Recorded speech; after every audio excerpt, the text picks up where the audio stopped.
안녕하세요. 슬시입니다. 오늘은 2월 27일이고요. 3월이 코앞으로 다가왔어요.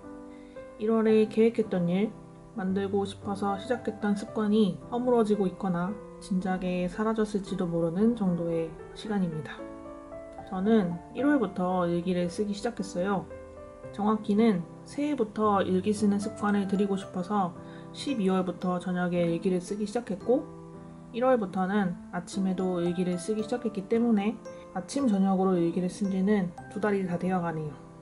오늘은 나는 왜 일기를 쓸까를 이야기해보려고 해요. 또 한 번만 써도 되는 일기를 왜 하루에 2번이나 쓸까에 관해서도요. 얼마 전에 아무튼 달리기를 읽었는데 거기에 아침 달리기와 저녁 달리기의 차이에 관한 이야기가 있었어요. 아침에 달리면 하루를 시작하며 뿌듯함을 얻기가 좋고 저녁에 달리면 하루 동안 생긴 스트레스를 떨치기 좋다는 이야기였는데요. 저는 이 이야기가 일기 쓰기에도 들어맞는 이야기라고 생각했어요. 아침엔 이렇게 쓰고 저녁엔 이렇게 쓰자. 방법을 정해두고 쓰는 게 아닌데도 아침 일기엔 깨끗한 마음, 다시 잘해보자는 다짐 같은 이야기를 주로 쓰고 저녁 일기엔 하루를 되짚으면서 감정을 정리하는 이야기를 주로 남기더라고요. 무엇이 더 낫다고 말하기 어려운 일들이고 저는 2가지 일이 다 저에게 중요하다고 생각했기 때문에 일부러 아침, 저녁 2번 일기를 쓰고 있어요. 일찍 일어나려고는 하지만 늘상 같은 시간에 일어나지는 못해서 아침 일기는 일어나자마자 쓴다 정도로 정해뒀어요.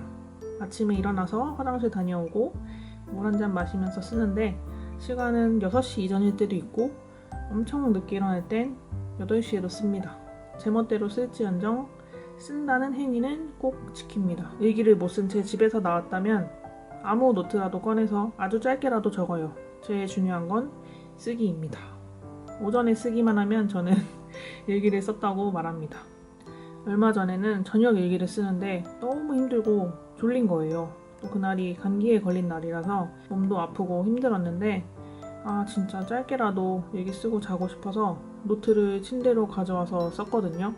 근데 누워있어서 그런지 더 힘들고 진짜 졸리더라고요. 그래서 그날 일기에 아프다, 힘들다, 졸리다 이런 식으로 한 3줄 쓰고 그냥 자버렸어요. 그 다음날 저녁에 노트를 펼치고 전날 쓴 일기를 보는데 그렇게 아픈 와중에도 애써서 일기 3줄 쓴 내가 좀 대견하고 귀엽더라고요. 아프니까 못할 수도 있고 또 안 한다고 뭐라고 하는 사람도 아무도 없는데 해보겠다고 애쓴 내가 되게 기특한 거예요. 그걸 보니까 내가 뿌듯함을 느낄 때는 내가 하기로 약속한 일을 해냈을 때인 것 같다는 생각이 들어서 일기 쓰기에 더 몰입하게 되더라고요. 또 지난달에 우울할 땐 뇌과학이란 책을 2번째로 읽었는데 거기에도 사람은 스스로 하기로 마음먹은 일을 해낼 때 기쁨을 느낀다는 내용이 있어요. 공부 진짜 하려고 했는데 부모님이나 선생님이 공부해 그러면 하려고 했던 일도 하기 싫어지잖아요. 내 목표가 남이 정한 목표로 바뀌는 순간 하기가 싫어지는 게 사람 마음인가 봐요.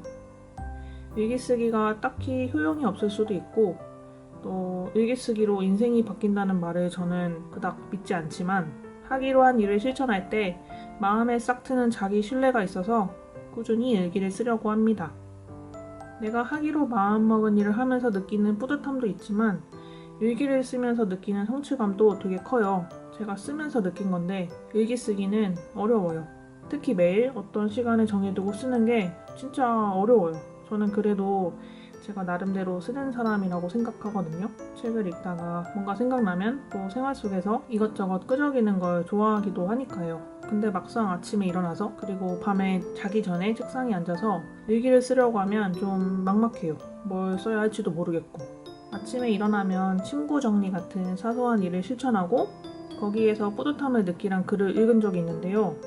제가 유튜브에서도 한번 얘기한 적이 있는 것 같은데 저는 침구 정리를 매일 하는데 거기에서 뿌듯함을 느끼진 않거든요. 그건 너무 쉬운 일이고 이전부터 계속 하던 일이다 보니까 뿌듯함을 어디에서 얻어야 하는지 알아차리기가 어려웠어요. 근데 일기 쓰기는 되게 어려워요. 책처럼 그냥 읽기만 하면 되는 것도 아니고 침구 정리처럼 정해진 절차를 따라하면 되는 것도 아니고 뭘 쓸지 생각하고 찾는 과정이 필요하니까요. 이게 되게 어렵더라고요. 근데 곰곰이 생각해보면 책상에 앉기까지가 어렵지 일단 앉아서 글을 쓰면 생각만큼 어렵진 않아요. 그러니까 일기 쓰기는 어렵지만 아주 어렵지는 않은 해서 실천할 때마다 뿌듯함을 느끼기 좋은 일이라고 저는 생각합니다. 일기를 써야겠다는 생각은 들지만 뭘 써야 할지 모르겠다는 분들을 위해서 제가 쓰는 이야기의 종류를 간단히 언급해 볼게요. 저는 아침엔 주로 제 몸 상태에 관해서 써요. 최근에 감기를 앓았을 때 제 몸 상태에 관해서 썼는데 감기에 걸렸다는 사실 자체는 거의 일주일 동안 바뀌지 않았지만 제 몸 상태는 매일 달라졌어요. 어떤 날엔 기침이 심했고 어떤 날엔 어지러운 증세가 있었고 어떤 날엔 몸이 무겁고 어디가 어떻게 아프냐에 따라 하루 컨디션이 다 달라지더라고요. 감기를 앓은 건 똑같았는데요. 그런 거 아침에 알아차리면 몸 상태에 맞게 하루 목표를 설정할 수 있어서 저는 가능하면 구체적이고 객관적으로 몸 상태를 적어보려고 했어요. 이를테면 몸이 가볍다, 잠을 푹 자서 개운하다, 잘못 잤는지 어깨가 결린다, 목이 아프다 이런 식으로 적을 수 있겠죠. 그 다음에 오늘 할 일과 하고 싶은 일들을 간단하게 적어봅니다. 어제 못한 일이 있는지, 이어해야 할 일이 있는지, 혹은 새로 시작해야 하는 일이 있는지 이런 식으로 생각하면서 적고 할 일만 적으면 아침부터 마음이 답답해질 수 있어서 하고 싶은 일도 자연스럽게 한두 개 정도 끼워 넣습니다. 오늘은 어느 곳에 커피를 마시고 싶다. 도서관에서 빌려온 책을 빨리 읽고 싶다.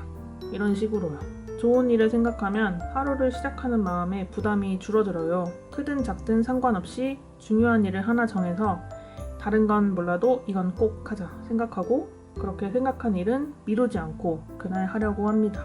그리고 전체적으로 어떤 하루를 보내고 싶은지 생각합니다. 어제 좀 못했어도 오늘 다시 잘해보자. 스스로 응원하는 이야기를 적어요. 이 정도로만 적어도 일기 한쪽은 채울 수 있고요. 일기를 처음 쓴다면 작은 노트로 시작해보시고 양과 상관없이 일기를 썼다는 사실에만 집중해보세요. 저녁엔 하루 중에 있었던 일을 간단하게 적어요. 여러 가지 일이 있었겠지만 저는 그중 인상적이었던 한두 가지 일에 관해 가능한 구체적으로 적어보는 편이에요. 기분이 좋았는지 나빴는지 왜 그런 기분이 들었는지도 생각하면서 적어요. 왜 그런 감정이 들었는지를 생각하다 보면 좋은 기분을 유지하고 나쁜 기분을 떨쳐내기가 조금 쉬워져요.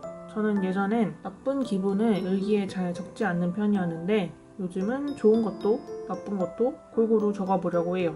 대신 나쁜 말을 쏟아붓듯이 적진 않고 조금 거리를 두고 절제하면서 씁니다. 그러면 내가 필요 이상으로 상처받았던 게 보이기도 하고 이렇게까지 힘들어할 일은 아니었던 것 같아 하고 남의 일처럼 조금 덤덤하게 받아들일 수 있어서 좋아요. 그리고 저녁 일기를 쓸 때에만 하는 일이 있는데요. 바로 일기의 제목 달기입니다. 일기를 다 쓰고 노트 밑부분에 날짜를 적고 일기에 제목을 써요. 그날 쓴 일기의 내용 중에 자주 등장하는 단어나 감정을 쓰는데요. 그러면 일기가 아니라 한편의 글을 쓴 것 같아서 기분이 더 좋아집니다.